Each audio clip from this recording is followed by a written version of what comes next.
So, hello anime fans, welcome to my channel Mr. Indian Otaku. आपने thumbnail और title देख के तो पता लगा ही लिया होगा कि हम आज बात करने वाले कुछ ऐसी एनिमेस की जिनमें हमारा एमसी दिखता है काफ़ी ज़्यादा वीक बट है काफ़ी ज़्यादा पावरफुल। और हाँ, इस वीडियो में मैं जितनी भी एनिमेस की बात करने वाला हूँ उन सारी एनिमेस को मैंने देखा है एंड वो सारी काफ़ी ज़्यादा अच्छी हैं। इसलिए मैंने उनको रैंडमली लगाया, मैंने उनमें कोई जजिंग करके उनको नहीं लगाया लाइक माई अर्लियर वीडियो। ये मत सोचना कि वो अच्छी नहीं है तो मैं उसको नीचे रखा है। एंड इसलिए अब ज़्यादा बात नहीं करते हैं, अपनी रिकमेंडेशन की तरफ चलते हैं।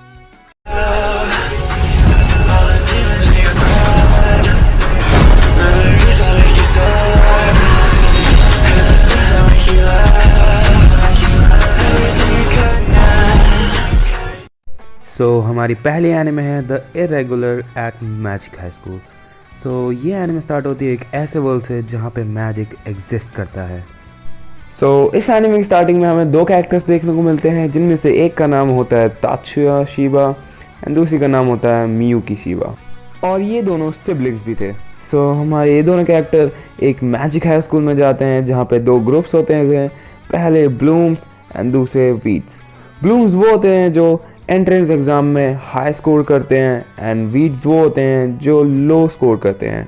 पर एक वीड होने के बावजूद भी तात्सुया के पास काफ़ी ज़्यादा टेक्निकल नॉलेज थी, फिजिकल कॉम्बैट कैपेबिलिटीज़ थी एंड यूनिक मैजिक टेक्निक्स थी, जिनसे तात्सुया बनता है irregular at a magic high school.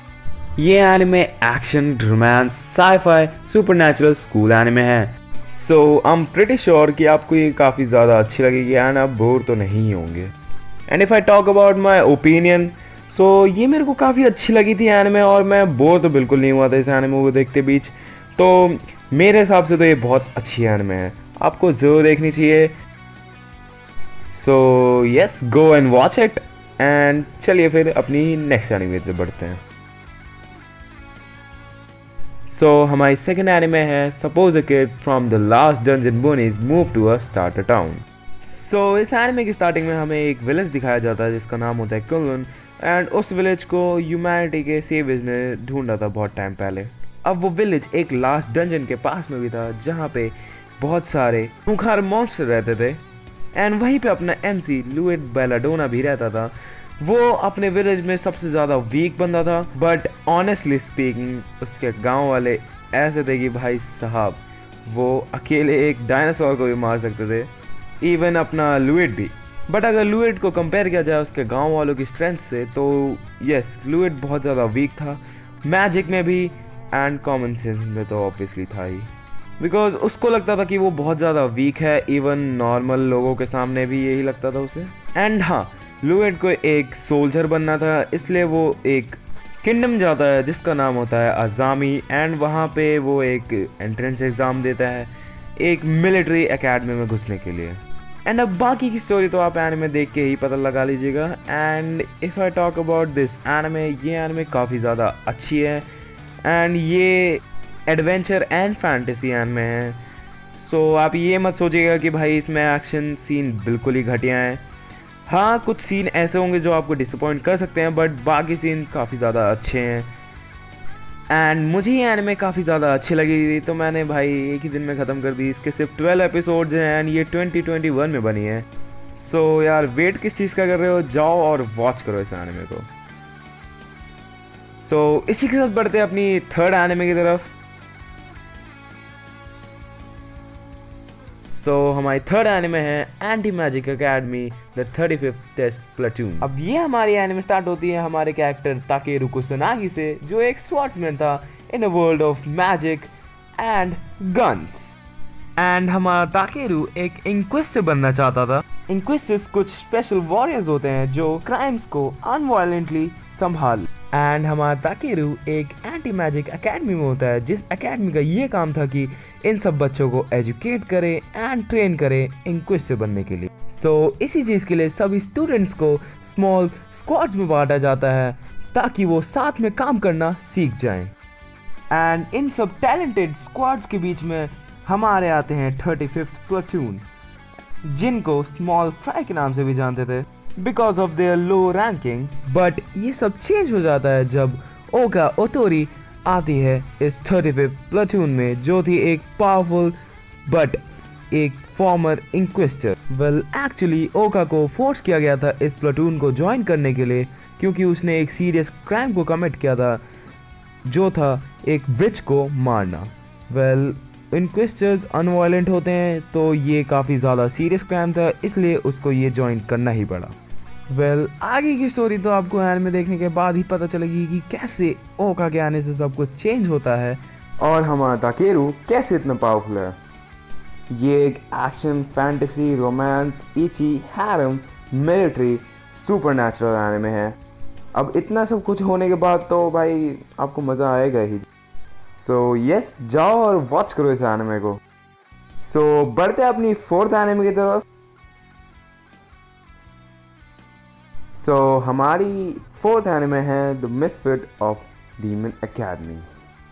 इस एनिमे की स्टार्टिंग में हमें दिखाया जाता है कि करीब 2000 साल पहले जब ह्यूमंस एंड डीमंस की लड़ाई चल रही थी, तो बहुत सारा खून खराबा, मौतें हो चुकी थी। तो उसी चीज़ को दूर करने के लिए हमारे डीमन किंग या फिर प्रोटैगनिस्ट एनोस वॉल्डिगोर्ड ने अपनी लाइफ सैक्रिफाइस कर दी थी, इस होप में कि वो फिर से रीबॉर्न होगा एक पीसफुल लाइफ में। तो उसी चीज़ के बाद 2000 साल बाद डीमन रेस ने एक एकेडमी बनाई अपने किंग के रिटर्न होने के प्रिपरेशन में, एंड ताकि वो आइडेंटिफाई कर सकें कौन है उनका डीमन किंग।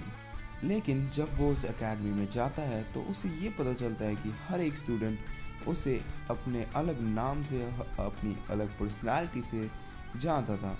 एंड उससे भी ज़्यादा बड़ा शॉकिंग सरप्राइज उसके लिए ये था कि वहाँ का जो भी मैजिक था सब वीक हो चुका था उसके टाइम के हिसाब से।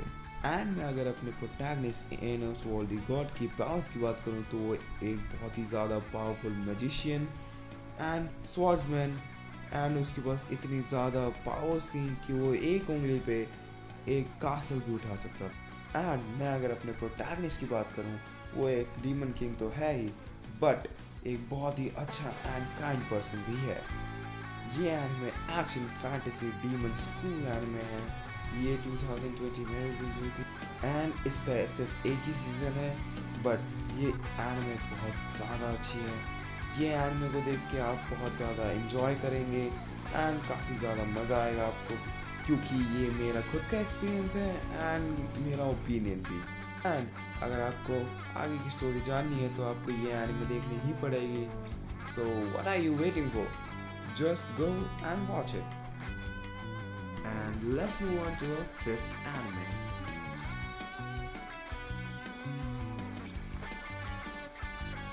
हमारी 5th एनिमे है द वाइज मैन्स ग्रैंडचाइल्ड। अब इस एनिमे के अंदर हमें दिखाया जाता है कि एक किंगडम एल्शिड नाम का, उसमें एक बंदा रहता है मर्लिन वॉल्फर, जो वहाँ का एक नेशनल हीरो भी था। किंगडम के लोग उसकी बहुत ज़्यादा रिस्पेक्ट करते थे because of his powers and achievements. And एक क्वाइट लाइफ होने के बाद भी वो बहुत दूर जाता है जंगलों में एक बच्चे को पालने के लिए, जो कि एक ऑर्फन था। एंड वो बच्चा होता है शिन, जो एक जापान का सैलरी मैन था, जिसकी डेथ होने के बाद वो रीइंकार्नेट होता है हमारे मर्लिन के वर्ल्ड में। जब मर्लिन शिन को रेस कर रहा था तब उसे शिन के अंदर बहुत सारा पोटेंशियल दिखता है। उसे ये पता चलता है कि इस बच्चे के अंदर बहुत ज़्यादा ही पावर्स हैं and Shin magic and martial art में बहुत ज़्यादा अच्छा था। And on his 15th birthday Shin के पास बहुत ज़्यादा ही कॉम्बैट स्किल्स थी, लेकिन उसकी कॉमन सेंस बहुत ज़्यादा कम एंड सोशल ऑकवर्डनेस। अब इसी चीज़ को ठीक करने के लिए वो किंगडम के मैजिक एकेडमी जाता है अपनी स्किल्स को पॉलिश करने के लिए और मैच्योर होने के लिए बाकी टीनेजर्स के साथ। बट शिन के लिए एक नॉर्मल लाइफ जीना नियरली इम्पॉसिबल था, क्योंकि वो किसी सेलिब्रिटी से कम नहीं था। ये anime action, fantasy, romance, comedy anime है एंड इसका सिर्फ एक सीज़न है जिसमें 12 एपिसोड्स हैं ओनली। ये एनिमे काफ़ी ज़्यादा अच्छी है। ये एनिमे को देखते हुए मुझे काफ़ी ज़्यादा मज़ा भी आया था, मैं बोर भी नहीं हुआ था। एंड इसे देखते हुए सही बताऊँ तो मुझे बहुत एक्साइटमेंट भी फील हुई थी। एंड अब इस एनिमे का मज़ा उठाने के लिए तो आप जाइए और इस एनिमे को वॉच करिए। तब तक हम बढ़ते हैं अपनी 6th एनिमे की तरफ। सो हमारी 6th एनिमे है how not to summon a demon king. So इस एनिमे की स्टार्टिंग में हमें एक गेम दिखाया जाता है जिसका नाम होता है क्रॉस रेवरी, एंड उसके वर्ल्ड के अंदर हमें 2 लड़कियां दिखाई जाती है, शेरा एंड रैम। सो उन दोनों लड़कियों को एक डीमन लॉर्ड को समन करना था उनकी हेल्प के लिए। अब क्योंकि उस गेम का डीमन लॉर्ड हमारा मेन कैरेक्टर ताकुमा साकामोटो था, तो वो उस गेम के अंदर चले जाता है। एंड ताकुमा की ये दिक्कत थी कि वो एक ओटाकू था एंड वो एक एलीट प्लेयर था विद सम सोशल इश्यूज।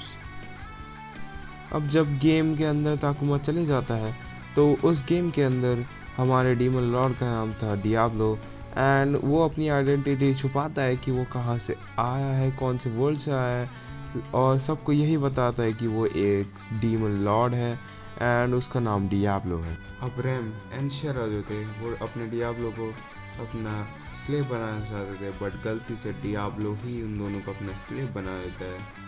अब उन दोनों को गलती से स्लेव बना दिया था, तो अब उन दोनों को छुड़ाना भी उसी का काम था।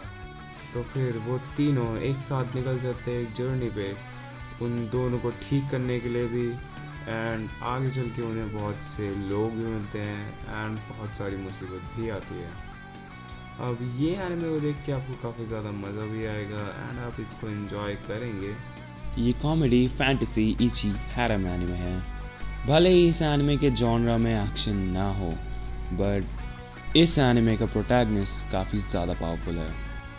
एंड हाँ, ये एनिमे काफ़ी ज़्यादा अच्छी है, सो किस चीज़ का वेट कर रहे हो? Just go and watch it. And let's move on to 7th anime. So हमारी 7th एनिमे है the world's finest assassin gets reincarnated in another world as an aristocrat. So इस एनिमे की स्टार्टिंग में हमें एक असेसियन को दिखाया जाता है जिसने अपनी पूरी लाइफ एक ऑर्गेनाइजेशन को सर्व करने में लगाई थी। वो ऑर्गेनाइजेशन जिसने इस असेसियन को बड़ा किया था, पर इतनी ज़्यादा लॉयल्टी दिखाने के बाद भी उस ऑर्गेनाइजेशन ने अपने एक्शंस लिए इस असेसियन को शांत करने के लिए, और वो एक्शंस थे सीधा इसको मारना। अब इतनी ज़्यादा रिग्रेट्स एंड फ्रस्ट्रेशन के साथ मरने के बाद वो अपने आप को देखता है कि वो एक गॉडेस के सामने है। अब उस गॉडेस ने हमारे एसोसिएशन को एक ऑफ़र दिया कि वो रीइंकार्नेट हो सकता है दूसरे वर्ल्ड में जहाँ पे स्वॉर्ड्स और मैजिक काम करता है, एंड उसे उस वर्ल्ड में जाकर उस वर्ल्ड के डिस्ट्रक्शन को रोकना है उस वर्ल्ड के हीरो को मारकर। अब हमारा एसोसिएशन दूसरे वर्ल्ड में रीबॉर्न होता है as Lugh Tuatha De. And सही में मेरे को ये भी नहीं पता कि मैं इस नाम को सही प्रोनाउंस कर रहा हूँ कि नहीं, बट कोई बात नहीं।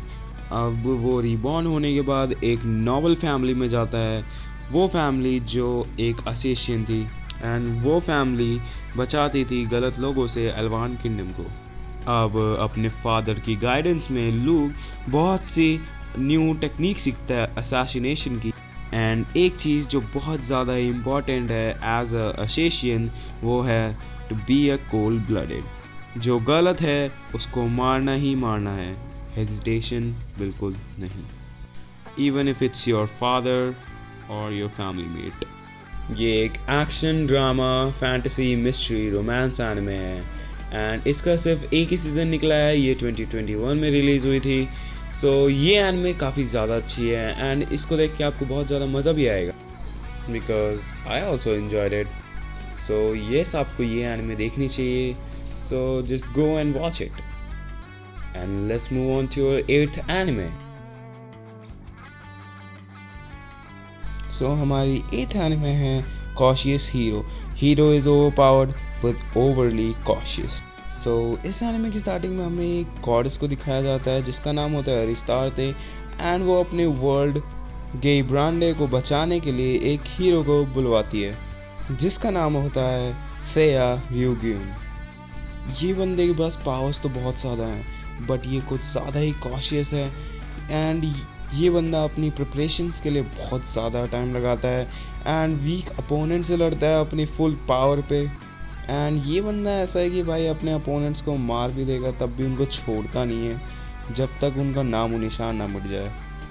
हाँ, इसका ये एटीट्यूड काफ़ी ज़्यादा अनोइंग तो है, बट ये काफ़ी ज़्यादा काम भी देता है इसे। एंड यहाँ पे थोड़ा सा स्पॉइलर अलर्ट, ये बंदे की कॉशियसनेस रिलेटेड है अपनी गॉडेस के साथ। ये anime action, fantasy, comedy, adventure anime है। मैं इसके एक्शन की तो बात नहीं कर सकता कि आपको पसंद आएगा या नहीं, लेकिन इसकी कॉमेडी ज़रूर आपको पसंद आएगी। मैं इस एनिमे को देखते वक्त काफ़ी ज़्यादा हंसा भी था एंड मेरे को मज़ा भी आया था इसकी कॉमेडी देख के, तो आपको भी ज़रूर मज़ा ही आएगा।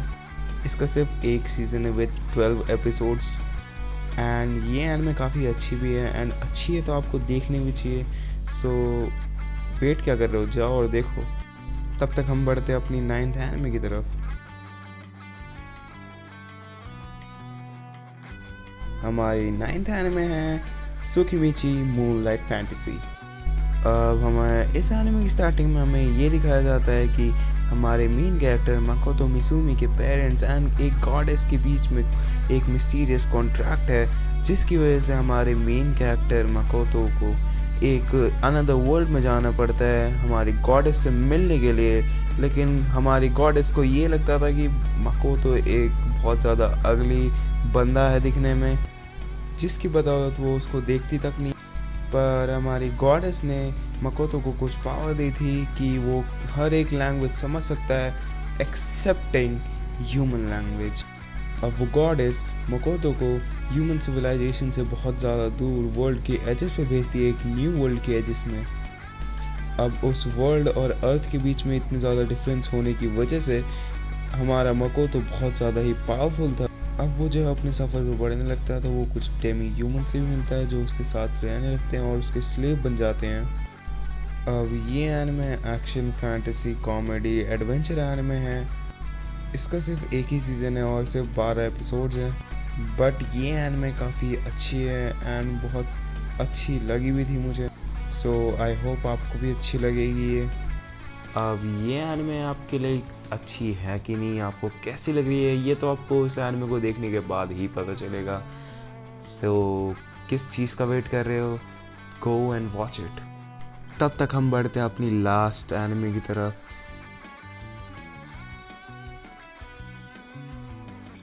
And now here comes our last anime, The Fruit of Grecia. So इस एनिमे की स्टार्टिंग में हमें एक बंदे को दिखाया जाता है, यूजी कजामी, जो हमारा मेन कैरेक्टर भी है।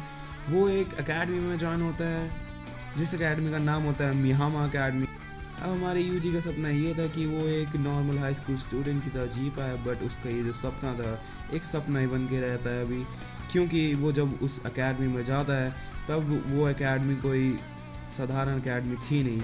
उस एकेडमी में सिर्फ एक प्रिंसिपल एंड 5 स्टूडेंट ही थे एंड दो students were actually girls only. अब धीरे धीरे यूजी उन 5 लड़कियों को जानने लगता है, उन 5 की पर्सनालिटीज़ को, एंड उनको जानने के बाद उसे ये भी पता चलता है कि उन 5 के साथ कुछ ना कुछ ऐसा हुआ है पास्ट में जिससे वो ज़्यादा ही परेशान है। मिहामा अकेडमी एज अ होम काम करती है उन 5 लड़कियों के लिए। वो 5 लड़कियाँ एक पेड़ के फ्रूट है जो अब गिर के सड़ने लगे हैं। अब ये यूजी पे है, क्या वो उन 5 को सेव कर पाएगा? यूजी के साथ भी एक ऐसा इंसिडेंट पास्ट में हुआ है जिससे वो भी काफ़ी ज़्यादा सैड है, बट यूजी के इंस्टिंक्ट्स एंड उसका क्लोज कॉम्बैट बहुत ज़्यादा अच्छा है and he is a very good sniper also. अब यूजी के साथ क्या हुआ है एंड उन 5 लड़कियों के साथ क्या हुआ था वो आपको एनिमे देखने के बाद ही पता चलेगा। And if I talk about this anime, so ये anime drama, romance, harem, school, psychological anime है एंड इस एनिमे की स्टोरी काफ़ी ज़्यादा अच्छी है। इस एनिमे को देखकर आपको मज़ा भी आएगा। So what are you waiting for? Just go and watch it. If you have watched this video till here, तो आपने पूरी वीडियो देख ली है। So thank you very much for watching this video till here and ये मैं अगली video थोड़ी जल्दी डालने का ट्राई करूँगा बिकॉज ये वीडियो मैंने काफ़ी ज़्यादा लेट डाली है, maybe in 3 weeks. And happy new year to you guys. अब पिछला साल भले ही कैसा भी गया हो, ये साल आई होप अच्छा जाए आपका। So till then, sayonara, bye bye.